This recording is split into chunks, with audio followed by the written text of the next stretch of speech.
We will talk about male pattern hair loss, also known as androgenic alopecia.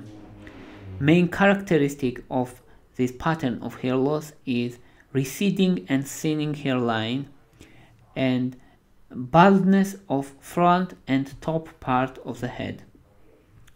Usually it's psychological problem because it affects social cultural factors and psychological factors and self-esteem. That's why it's problem. It's not pathological. Usually it's part of a normal aging for most people. It's gradual process.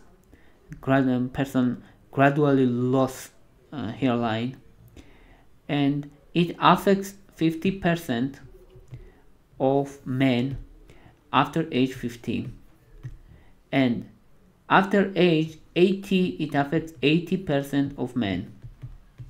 So incidence of androgenic alopecia increases dramatically with age, but for many people this hair loss starts after age 20. It's a gradual process, it develops slowly. That's why it's important to treat it, because we have some mechanisms and some treatment options. What is main cause of androgenic alopecia? We don't know. Most cases is unexplained and we don't know exactly why it happens, but we know how it happens. Genetic role is very high. Genetical part is very high. It doesn't matter from mother or from father. In both cases genetic is important, and most important mechanism how it develops is we have testosterone. It's male sex hormone, and testosterone is converted to dihydrotestosterone or DHT.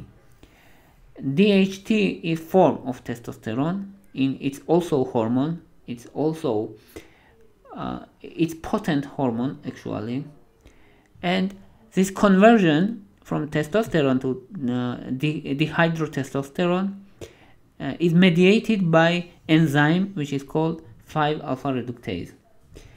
And what this dihydrotestosterone is doing, it affects hair follicles and causes shrinking of hair follicles. So hair follicles become smaller and smaller, and produced hair becomes also smaller and thinner and weaker. That's why gradually it happens. And why it affects scalp predominantly? It affects because this part of hair follicles are more sensitive to androgen receptors. That's why this part is more vulnerable compared to other parts of the body. Now let's say what we have treatment. Minoxidil is first line treatment of male pattern hair loss. Minoxidil is local medication, and its effectiveness is around 60%. 60% effectiveness is considered high, but main limitation is that you need lifelong usage to sustain the effect. And what minoxidil is doing? Minoxidil vasodilates locally, and it improves blood supply of hair follicle. And improved blood supply of hair follicle means healthier hair, and sometimes it causes regrowth of hair also. But it's more effective to slow down this hair loss process rather than regrow already lost hair. So minoxidil has effectiveness 60%, it's high, but it's good for slowing down this process, not to regrow hair. It's important. What we have another option is finasteride. What finasteride is doing?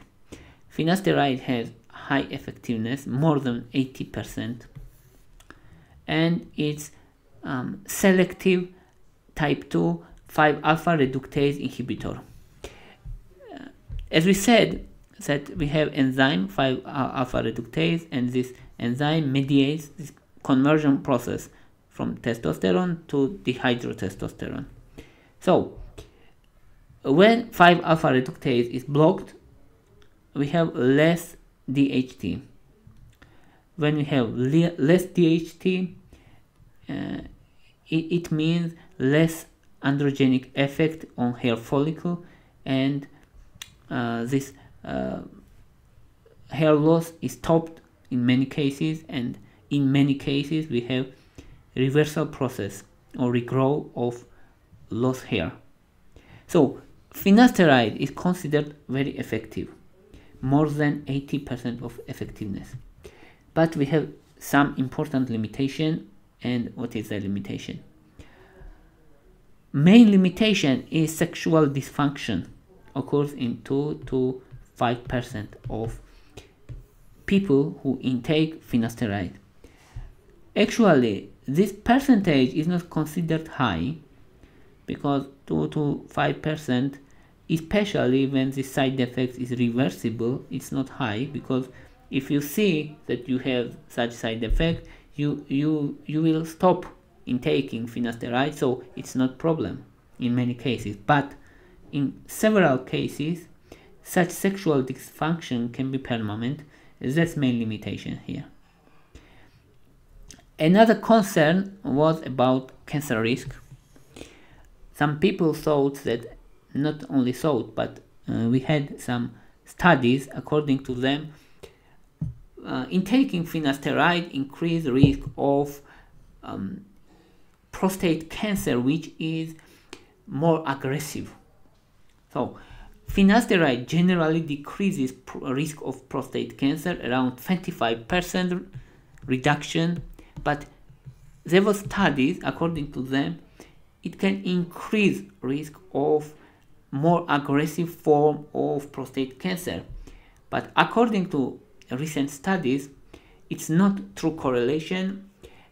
There is, according to recent meta-analysis, it does not increase the risk, and there was some adjustment, and adjustment was that finasteride can identify earlier or already existed cancer rather than create cancer. So it does not increase risk of this cancer, just such cancers already exist, and finasteride can reveal this cancer easier. That's why in finasteride groups there was increased cases of cancers, not because of finasteride created, but because of finasteride revealed already existed cancers.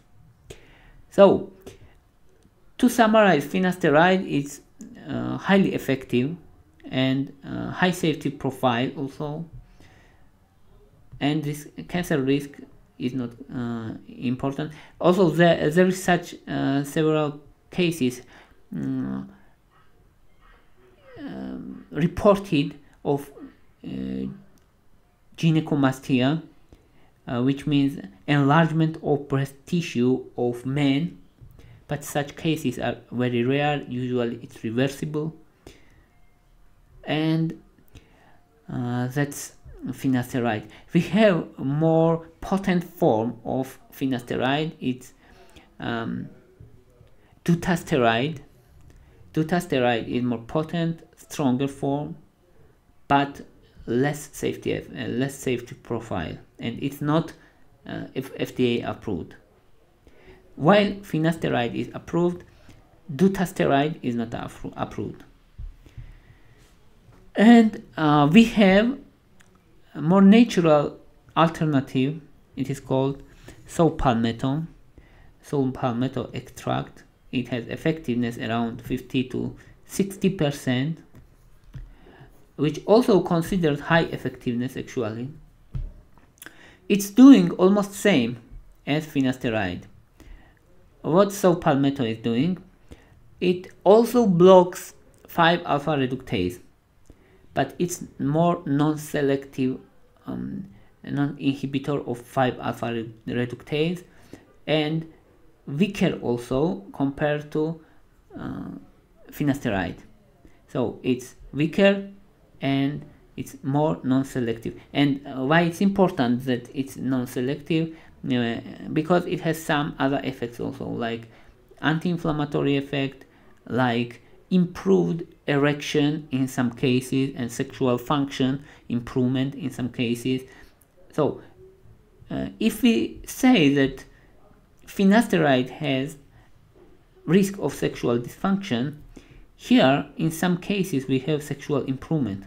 So Saw Palmetto can be more safer alternative in many cases, but we should mention that in case of Saw Palmetto also we have some cases of sexual dysfunction. So in some people, in part of people, it improves sexual function, in part of people it decreases sexual function, but such cases are very rare.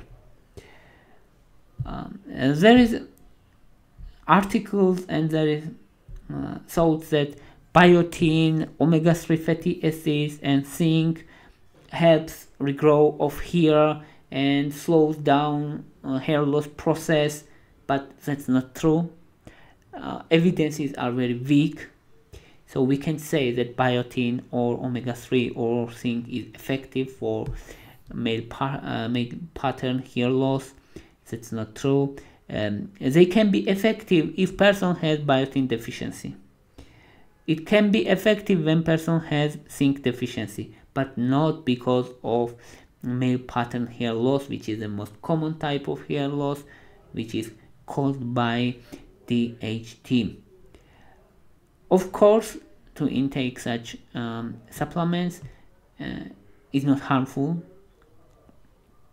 It may help some degree, but not importantly, and evidences are very weak. And eventually we have hair transplant surgery.